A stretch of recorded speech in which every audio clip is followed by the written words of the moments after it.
That's the scent of shopping.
Hello, welcome to the Capstone screening for the Spring 2020 graduating class. You'll be watching the final projects of the radio, TV, film majors in the Department of Media and Communication at East Tennessee State University. Thanks for being here to watch your students' projects. Like everybody, we've changed things a little bit because of COVID-19. And so we are doing this screening online, and usually we do it in our TV studio, and we invite family and friends and parents. So instead of that, this year we are doing this online, and this gives our seniors a chance to share their work. Our students had a lot of challenges this semester. We spent the first 8 weeks of the semester preparing to do a project, and then the university closed. It didn't close, but we went online, and everybody had to change their project. Most people started totally from scratch, but everyone had to make radical changes to their project and improvise. And I'm really proud of the students for having a great attitude, despite what was really disappointing and frustrating for some, really baffling for others. We had to be really flexible about these projects because some students didn't have any access to gear. I'm really proud of you guys, and you had to improvise and really pull it together, and I'm proud of you. Hello, my name is Jeremy Painter. Our project is a podcast called Critiquing Movie Critics. It's a podcast where we take a look at actual movie critic reviews, and then we talk about how ridiculous they are.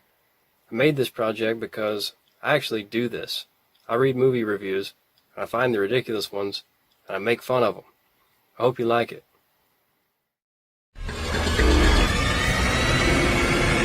Welcome to episode 2 of Critiquing Movie Critics, the podcast where we take a look at the movie critic's critique of a movie, and then we critique it.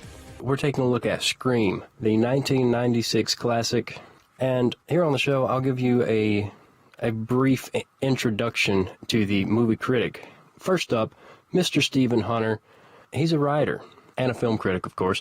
Some of his novels: Point of Impact, Time to Hunt, I, Sniper, The Third Bullet, Sniper's Honor, Game of Snipers, I'm sensing a trend here, Soft Target, The Master Sniper.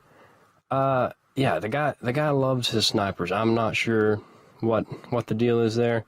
His books seem to be about snipers. So, on to his review.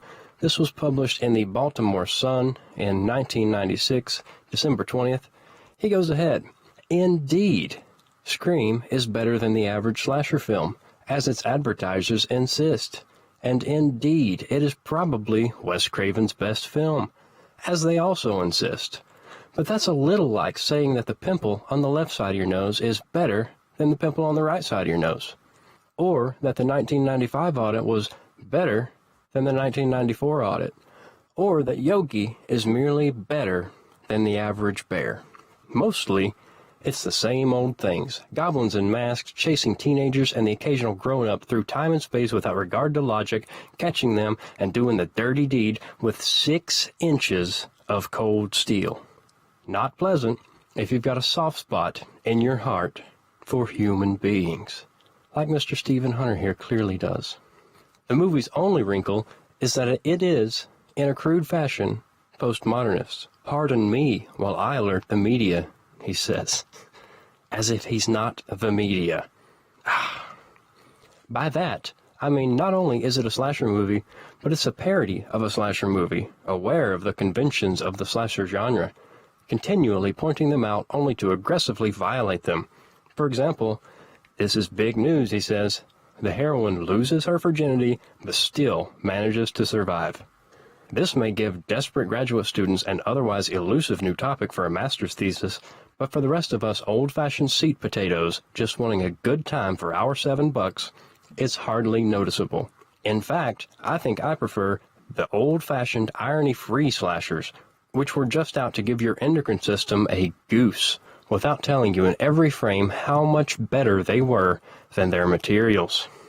I get the feeling that Stephen Hunter kind of thinks he's better than most people, at least writers for sure.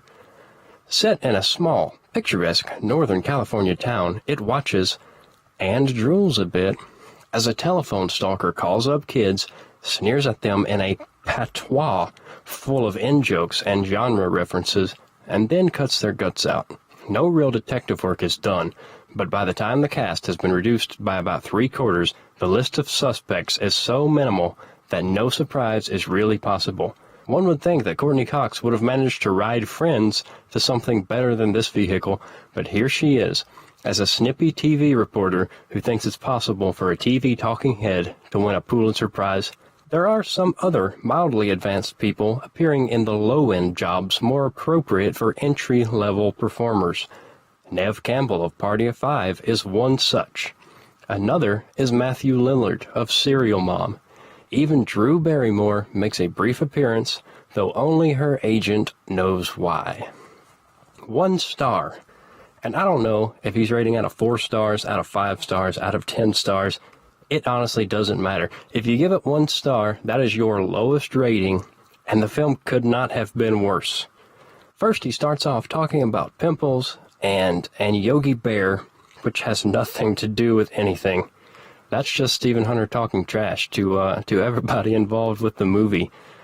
He says it's the same old thing, just a killer trying to stab people, nothing new at all. Alert the media. It's postmodernist, he says. Well, it was postmodernist. At the time, no one had done it the way that Scream did it. But he goes on, he pretty much insults Nev Campbell, Matthew Lillard, and also Drew Barrymore, which, kind of crazy that you would insult Drew Barrymore for this one. When this movie came out, they marketed it as though Drew Barrymore was the main character. And when you sat down in the theater and she died in the first 15 minutes or so, that was a shocker. That was something new. Yeah, he hated this movie. There's not a doubt in my mind. 1 star. Man. He just wants his regular old irony-free slashers, he says. You know, like the same one that was made probably twice a month, every month through the entire 80s.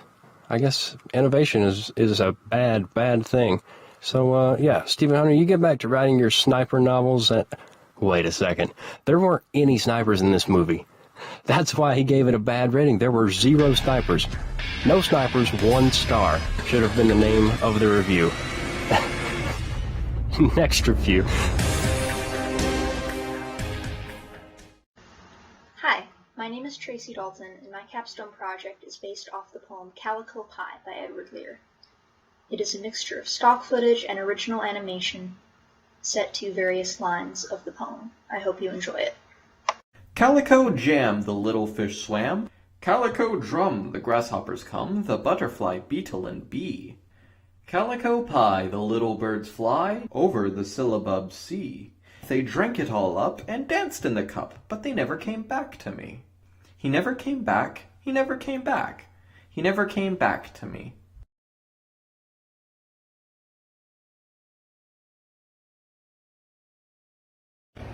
Hey everyone, I'm Micah Sheets, and I decided to do my capstone project on a documentary of my boyfriend who's a collegiate basketball player. Hope you guys enjoy.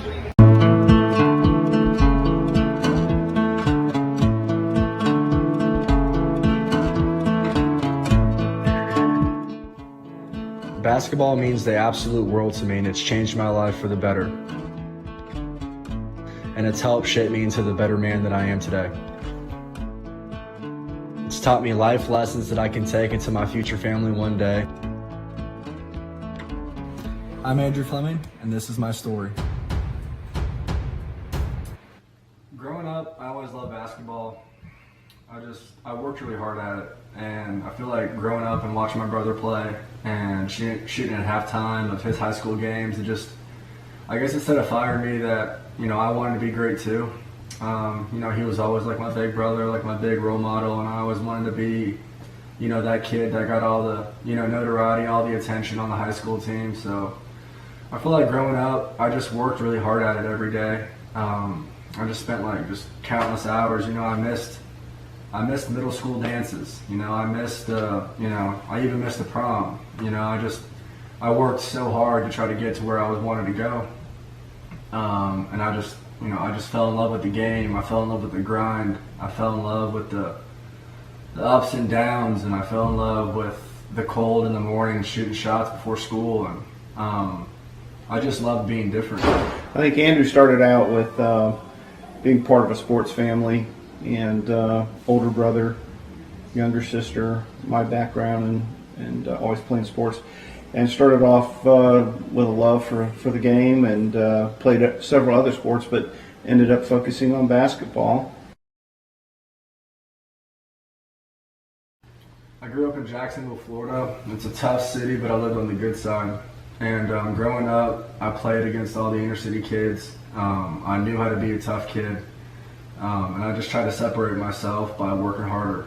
And, when you grow up in like a really, really tough town like that, I feel like a lot of people like to prove themselves. And for me, I took that, initiative myself to do the exact same thing. And I just did it with basketball. So I ended up moving all the way through, 8th grade, and then my mom, with work, just moved us up to Nashville. And, I was right around the time in 8th grade. I was starting to get on like the national radar, making a name for myself at such a young age, which is surprising that, we do this nowadays. But, going into my freshman year at Ensworth High School in Nashville, I was ranked as a top 25 freshman in the country as a high school basketball player. And as my career went on, I ended up winning a few state championships at Ensworth and the Mr. Basketball Award in Tennessee, and among other things. And being a highly recruited kid as one of the top players in the country coming out of high school, there was a lot of pressure. But I ended up deciding to go to Oak Hill Academy my senior year, which is probably the most prestigious high school basketball team in the country. And it was I got very, very lucky to be a part of that whole situation. Playing at an AAU tournament, the summer before my senior year, sitting in a concession stand line beside the assistant coach and sparking up a conversation. And before I knew it, I had an offer on the table to go and play and learn from a 30-year experienced head coach there, Steve Smith, who just took my game to the next level. I wanted to be a top college player, and I was getting recruited by the top college program, so I thought, why not go be a part of the best program in the country? Why not go learn, just eat, sleep, and breathe basketball every single moment of my days. It's a boarding school out in South of Wilson, Virginia, and I really learned how to compete.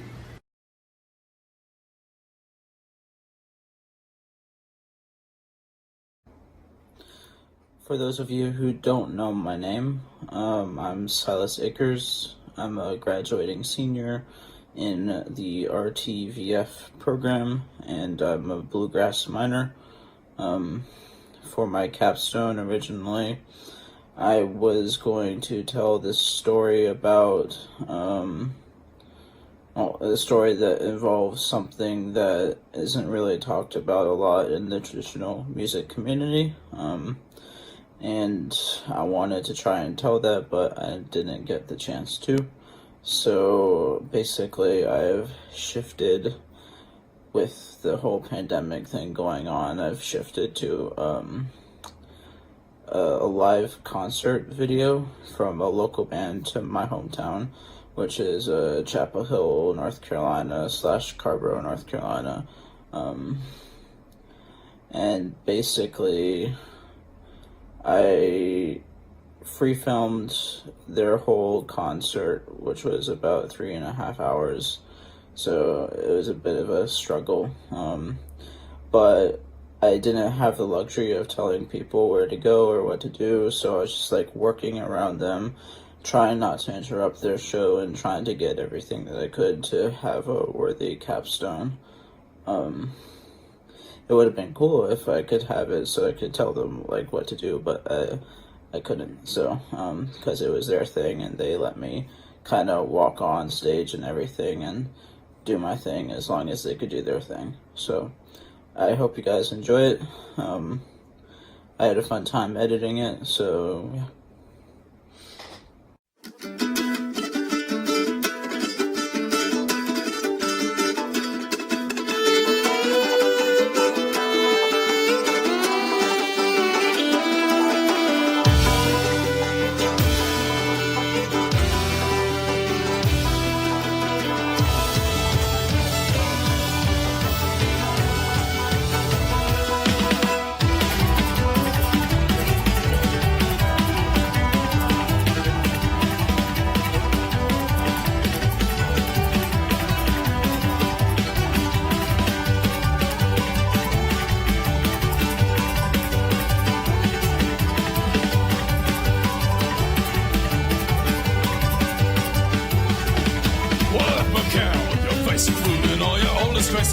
Williams stormed her place, he stepped into the barn.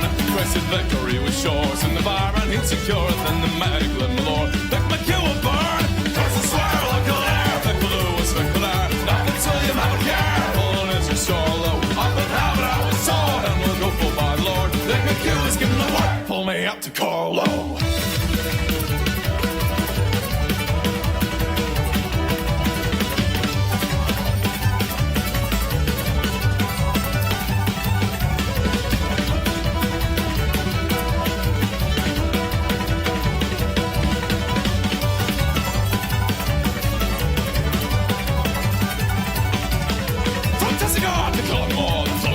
Saxon gold, right as Rory Ogmore, ascending lows of Hades. What a second grace, like now the black battalion settles in her over, driven right, Liza and her ladies. Curse and swear, look at her, Fickle Lewis, Fickle there. Now that's William had a care, pulling as your solo. Up with how I was sword, I'm gonna go for my lord. Pick McHugh was getting the work, pull me up to Carlo.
Carlo.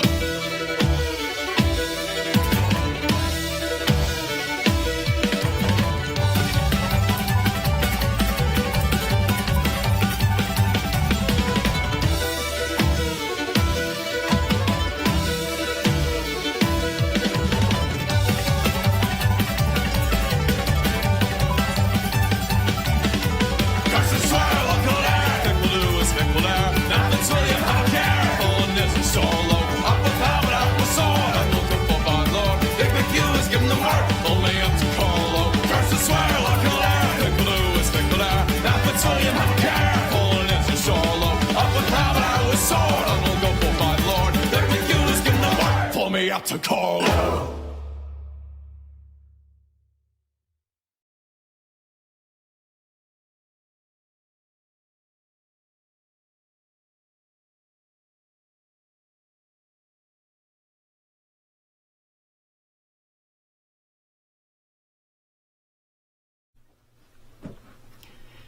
Hi, for those of you who don't know me, my name is Jake Starnes and I'm a senior in the Department of Radio, Television, and Film. And this is my capstone project called The Survivor, about a man surviving in the wilderness after society has crumbled due to an infection, which couldn't possibly be inspired by real life, right? The idea behind it is simply, once quarantine, self-isolation started, everybody kept saying nature isn't canceled. And I thought, well, it's true. Nature isn't canceled. So let's use nature to our advantage. So, hope you enjoy.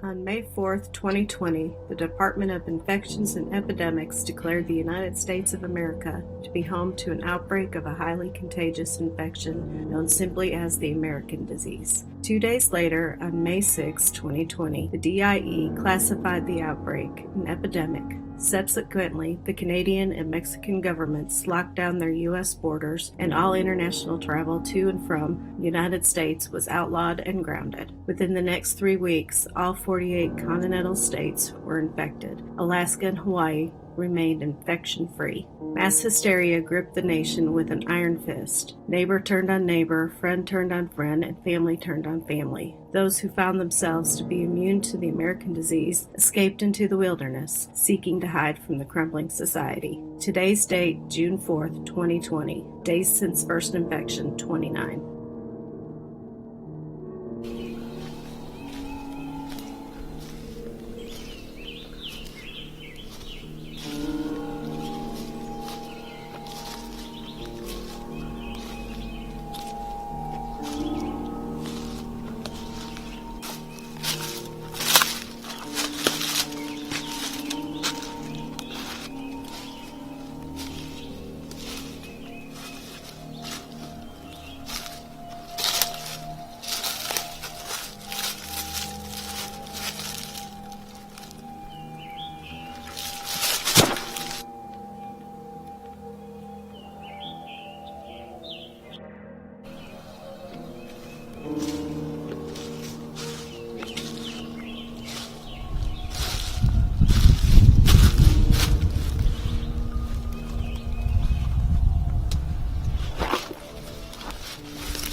I thought I was alone.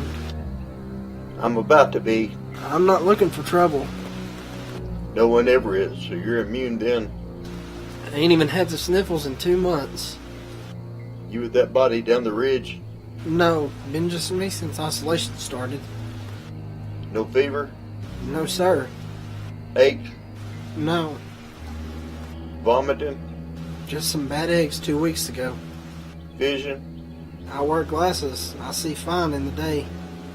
I don't much like people being on my property, but I reckon I can give you a little safer place to sleep tonight. Sounds fine to me. Come on, let's go.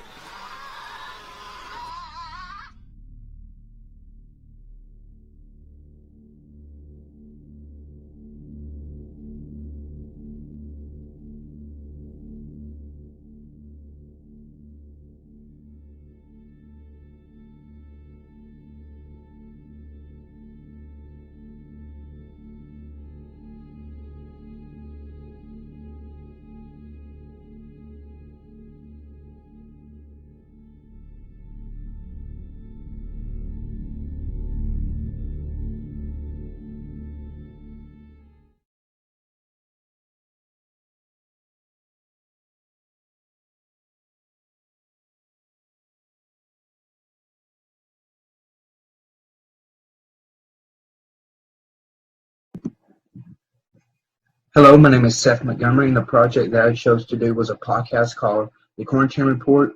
And with that, I tell my audience how the coronavirus has impacted sports, what sports will look like, and what events are going on, and how that would change as well. Hope you all like it.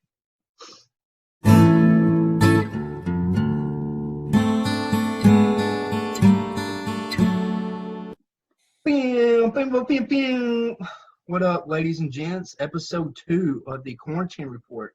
I am Seth Montgomery here. And I'm Cooper Davis.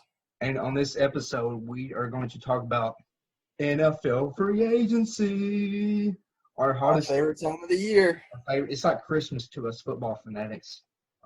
It's where all of the players that we like either get re-signed or go to different teams, which is amazing because it takes a huge, it can either be a bust or a very successful thing for each team. So, Coop, what moves have you seen from teams this NFL trade agency? Well, the big one for the Cowboys is they re-signed Amari Cooper for $110 million on a 5-year deal. So how much is that per year that he'll be guaranteed for him? But another thing that Cowboys did, they franchise tagged Dak Prescott. Which I think extended his deal because Dak has done a lot for the Cowboys since he's been the starter. He deserves that money. They made the playoffs 1 or 2 times under Dak, but I know he does his best for Dallas. I think he's one of the most underrated QBs in the NFL right now. I disagree. I think he's one of the most overrated. Oh, overrated? You think that's why Dallas didn't the money that he wanted to be the highest paid quarterback? This season will be his do or die. But if I was Dak, I would have taken less money to get more players, Cowboys, to build around him like Tom Brady does every year. Tom Brady takes a pay cut to get more talent, which that's why he has 6 Super Bowl rings. I think Dak should have done that. And speaking of Tom Brady, the man is now going to the Tampa Bay Buccaneers. Bro, you're $50 million deal. Dude, you're a Pats fan. How do you feel about that? I love it. I was really big on the Bucs last season. I love their receiving core. Chris Godwin is an animal. And don't even get me started about Mike Evans. The only thing they were missing was a solid QB and a running game. Do you think this is the end of the Patriots dynasty that we grew up watching? This is the end for Bill Belichick? You think this is his last season in New England, or do you think he'll stick around? I don't think Bill's going to retire until he dies in that position. The man sold the soul to Satan for the perfect playbook. But do you think the QB that they have now, I don't know of his name, you think Jason Statham will have that same exact success under Bill Belichick like Tom Brady did? Or do you think he had that same high school stardom as Brady did? Except he was at Baylor whenever that big scandal went down. Yeah, I do remember that. Community college, took a year off, then went to Auburn and won comeback player of the year. Do you think he has a big bullet on his back now being the starter, New England Patriots? The amount of pressure that kid is going through is scary to me. Yeah, because he's now filling in the shoes of Tom Brady now, the guy that won 6 Super Bowls with the Patriots and took him to 8 total. The man is the GOAT, and he's still wearing brand new shoes. His first season, everybody's going to hate him. Well, I think this season, all eyes are going to be in New England this season to see how Stidham's going to be as a new starter for the Patriots. Because if we think about this, the Patriots were the new team of America. Yeah, because they went to the playoffs every season under Tom Brady, went to 8 Super Bowls. I mean, literally, Tom Brady put New England on the map. He did. Him and Belichick, they walked hand in hand down that road. They came out victorious almost every time, except to the freaking Eagles and Giants. Yeah, the Giants are my most hated teams. But I say, yeah, the Giants ruined that perfect season for the Patriots in that Super Bowl where they could potentially win 18-0. First, the second time in NFL history behind the 1972 Dolphins. Off of 2 stupid plays. Yeah, and losing to the Giants again, the helmet catch. One of the luckiest. That David Tyree catch will go down as one of the best plays in NFL history. I agree with Tom Brady leaving Tampa. I believe this is time for him to change, go somewhere else, help build up another dynasty somewhere. Shoot, he might play until he's 50, knowing him. All because of Tom Brady. Tom Brady will go down as one of the best athletes in Boston. And that's a little taste of the Quarantine Report. Thank you for listening.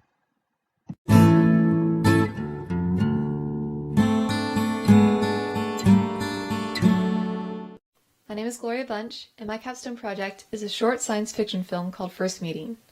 I knew from the beginning that I wanted to make a short film, and with the help of my friends and family, I was able to do that. I hope you enjoy it. Darling, other people can't lay out our lives for us like Joy, sit on the couch. That's not good for your eyes. They're all mixed up, of course. You see, all my life, Father's been waiting for me to take my place in the firm. Perhaps he's right. Maybe that's what you should do. I've tried it. Yes, Mr. Wadsworth. Sign here, Mr. Wadsworth. Day after day being told what to do by people who laugh. Joy, turn off the television before you leave. Sure, I know. I've had a taste of it. In a little aircraft development plant. You never heard of it.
Hello?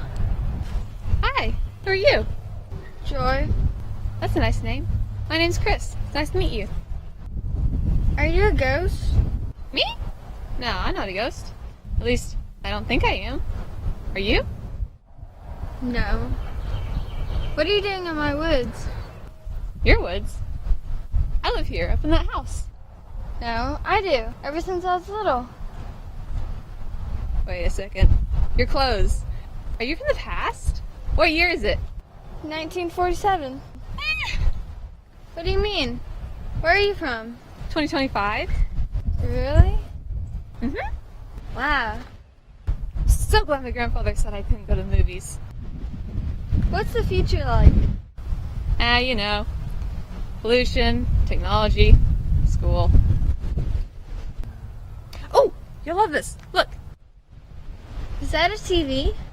Kind of. It's a phone. You can watch TV, play games, and call people on it. Whoa. It's time to leave. Bye. Mom, guess what? What, honey? I met a time traveler. That's nice. No, really. It was a girl and she was from the future. Okay, sweetie.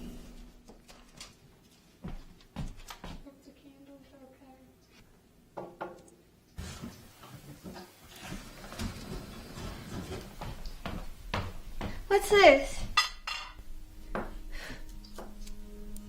Looks like some sort of calendar.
Mom?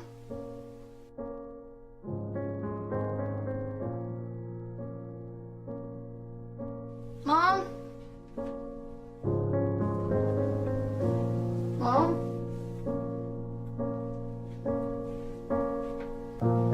Mom? Mom? Mom?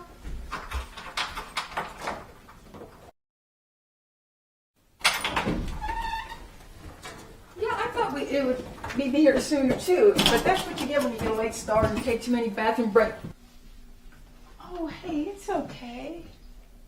How did she get in here? Not out here. What's the holdup?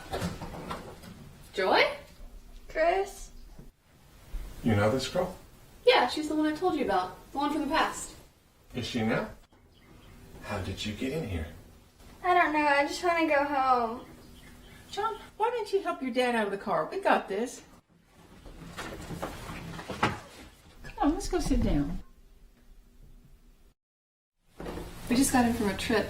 How long have you been here? Since this morning. So Chris tells me that you're from 1947 and you live in this house? Can you think of anything that might have happened that could have caused you to travel in time?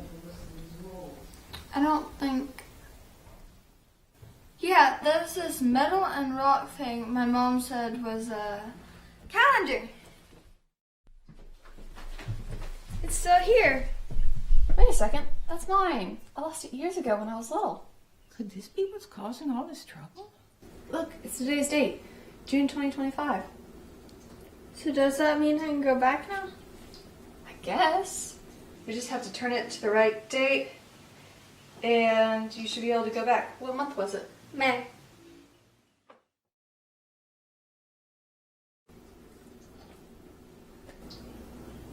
Well, I'm sure you girls will figure it out. In the meantime, Joy, you're welcome to stay here with us. It's okay.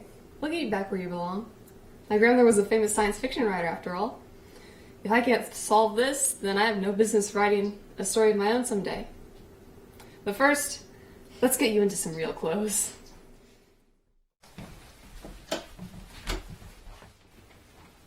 We're about the same size, so you can wear some of my clothes.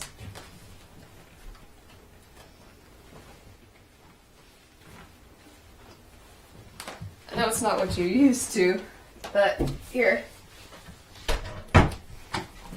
I'll be outside.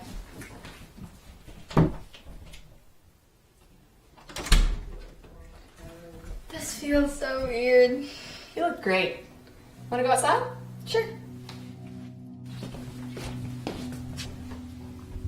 Hello there. Who might you be? This is Joy. She's my friend. She's visiting. How nice. Good to meet you, Joy. I'm Chris's grandfather. It's nice to meet you too, sir. What nice manners. Thank you.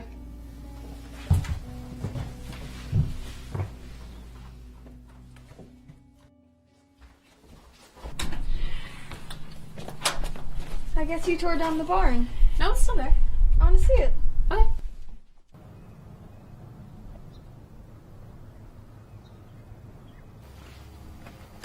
We just built this barn a few years ago. We'll get you back.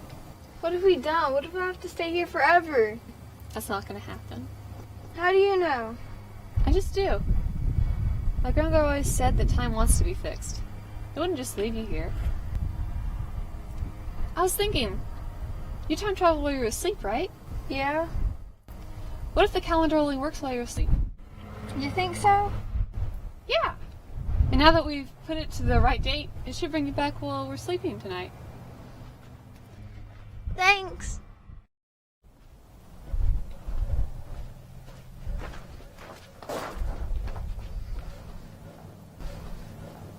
Yeah, it's mostly storage now. I know. Let's play hide and go seek. Okay. 1, 2, 3, 4, 5, 6, 7, 8.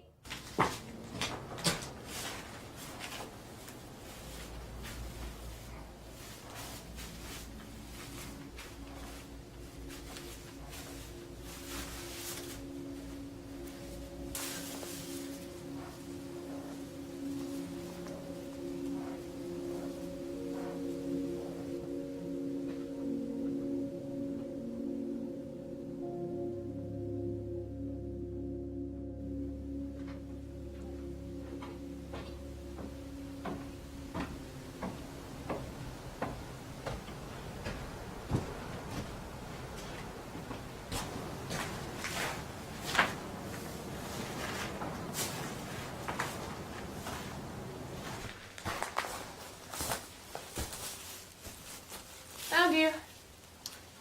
My turn.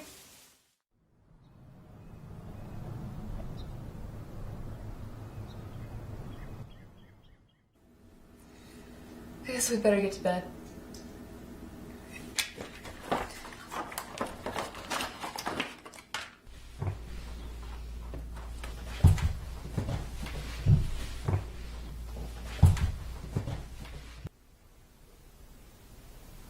Good night. Good night. If I never see you again, it was nice knowing you. You too.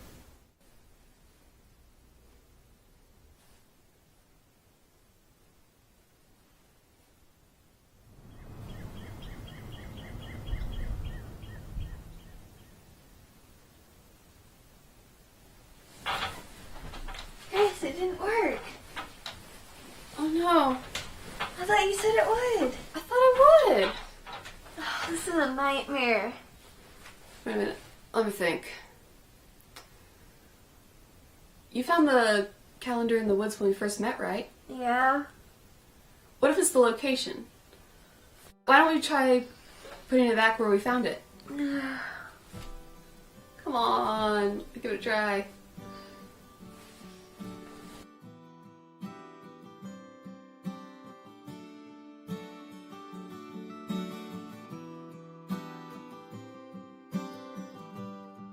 Dearest Richard, now that I am gone, I think it's about time I told you about the first time we met.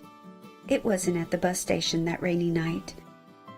You might not believe what I'm about to tell you, but every word of it is the truth. When I was a girl, I traveled to the future where I met you and our family. It took me a long time to realize that the old man I met back then would be my husband.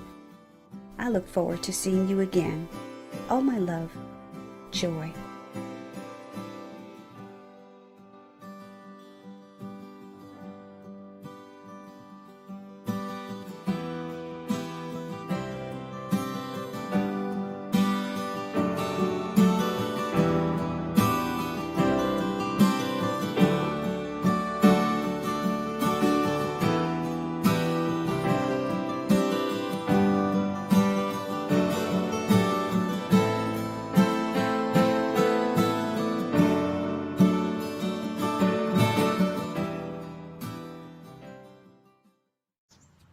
Hello, my name is Jacob Higgs, and my capstone project is called Going, Goin', Gone, and it is a short film about a hobo-esque clown going fishing.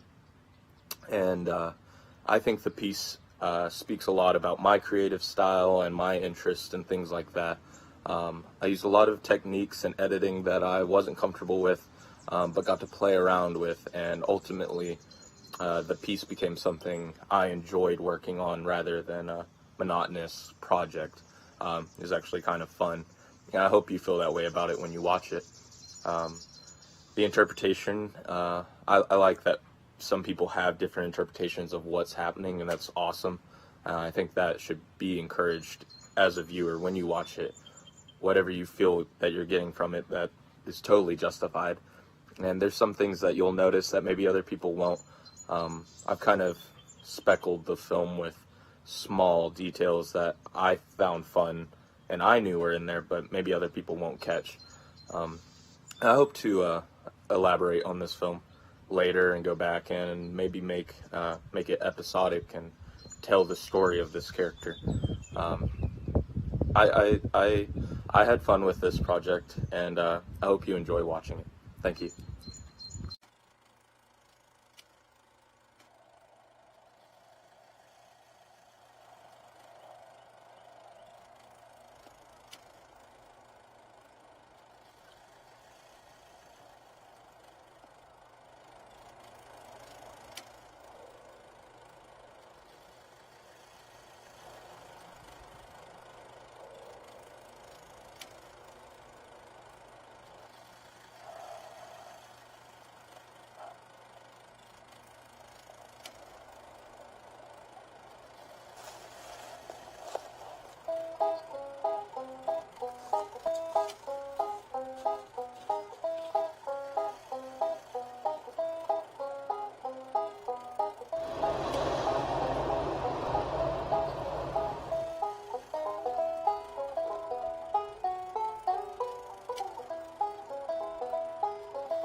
My name is Hannah Wallace. I chose to do my capstone project on The Office.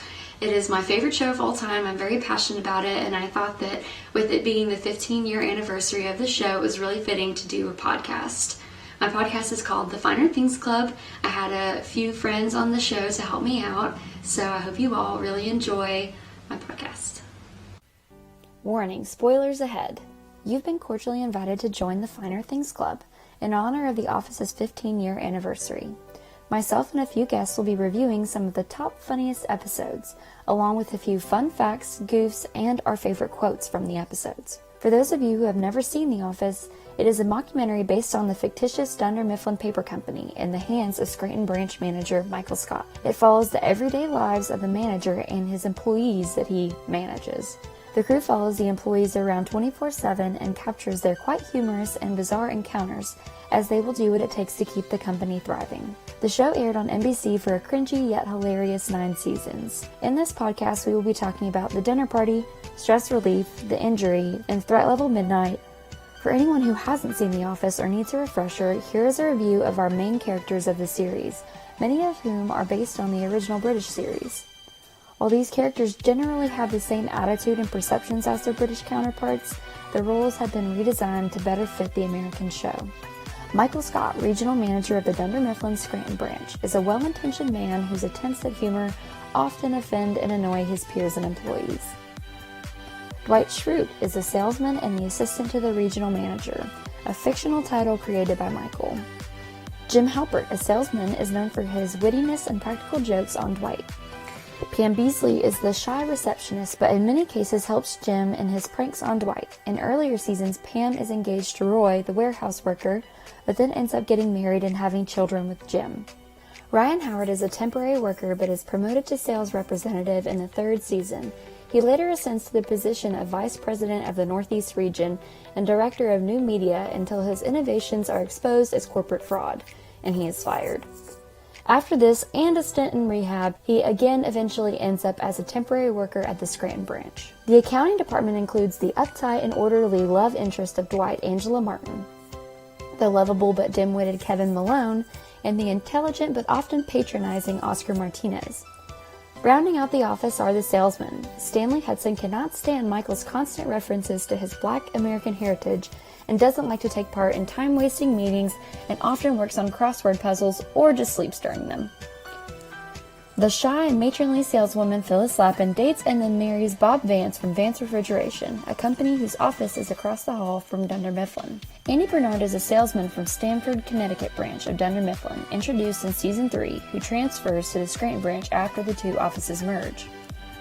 He ends up being the only Stamford employee to stay at the Scranton branch. Our one-person departments include the eccentric quality assurance representative Creed Bratton, who has a mysterious criminal history, the shallow and talkative customer service representative Kelly Kapoor, the promiscuous alcoholic supply relations representative Meredith Palmer, human resources representative Toby Flenderson, who is often the target of Michael's abuse. Down in the warehouse are foreman Daryl Philbin and warehouse dock worker and Pam's fiancé, Roy Anderson, who was fired in the 3rd season for attacking Jim because he kissed Pam. At corporate, we have Vice President for Regional Sales for Dunder Mifflin, Jan Levinson, who is later fired and becomes Michael's love interest. At the end of Season 4, Holly Flax transfers to the office as Toby's replacement. She becomes a love interest for Michael as they share very similar personality traits. In Season 7, Michael leaves to move to Colorado with Holly, and Andy becomes manager. Now that you know about our main characters, you can better enjoy and understand the podcast. I hope that you will join me through the episodes as we have a lively discussion about our favorite and funniest moments from these episodes. Here's a few clips to give you a sneak peek. So, I like to get into some fun facts. Of course. In these little shindigs. So, my first fun fact is that BJ Novak, who plays Ryan, who is also a writer for the show, wanted Amy Adams, the famous Amy Adams, to reprise her role as Katie, the purse girl, in this episode.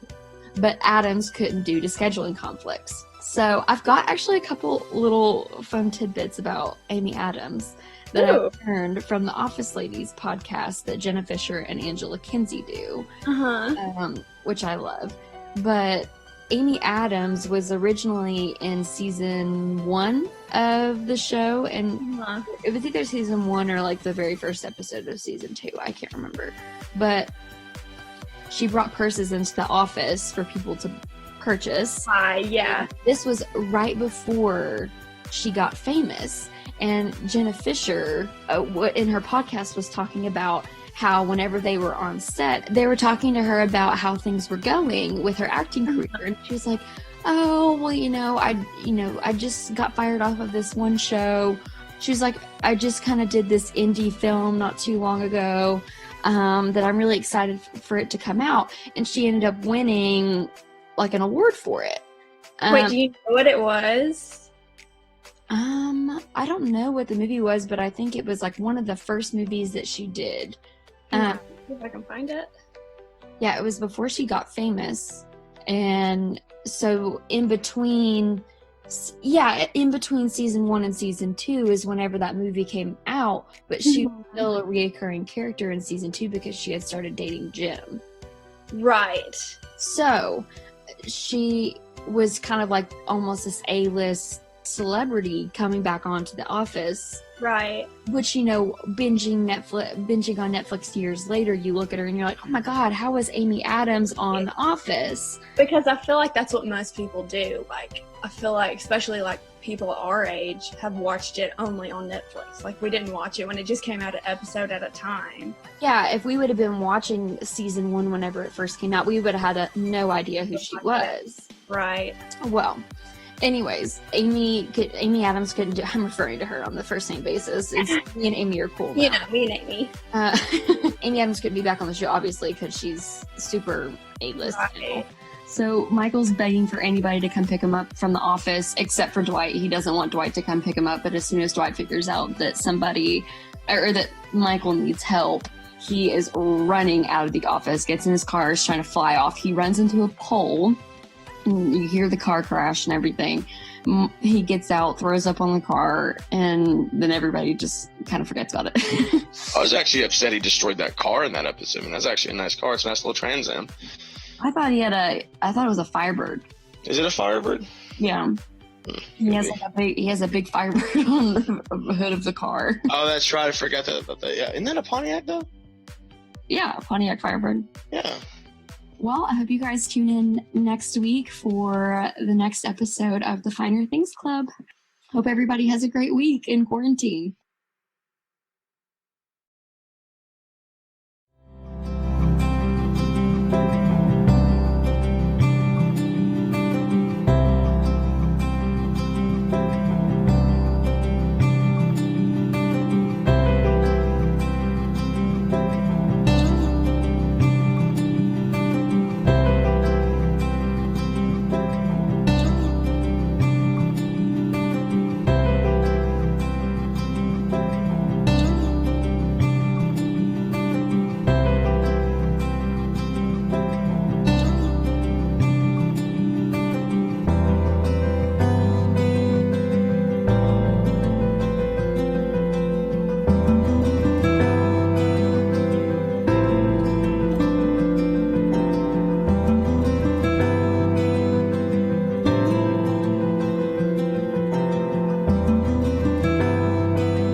You guys this semester did a really great job of doing the best you could with what was available to you.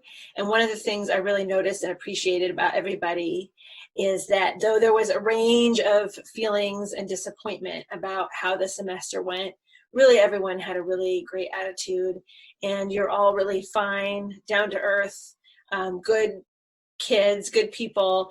And I appreciated very much getting to work with you, and really wish you the best moving forward with your lives after graduating. This is not an easy time to be graduating, but I am proud of you, I appreciate you, and I wish you all the best.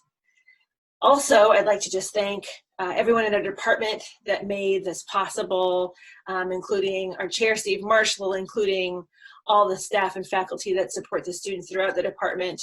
I'd especially like to thank Candy Bryant, who runs the equipment room, and her amazing student staff. They were helpful in the beginning part of the semester when students were able to check out equipment, and they're always a huge part of what our students do. And I'd also like to thank Stacy Whitaker and Patrick Ball, who did extra work to make this screening happen in this unorthodox fashion. So thanks so much to everyone. And thanks to all of you, family and friends and collaborators who helped these students throughout their journeys. And as we know, nobody does anything alone, so we appreciate all the support. Thank you for watching. We hope you enjoy the screenings. We hope to have other opportunities to watch our students work, whether on campus or remotely in the coming months and years. So please stay tuned, and congratulations again to our 2020 spring ETSU graduates.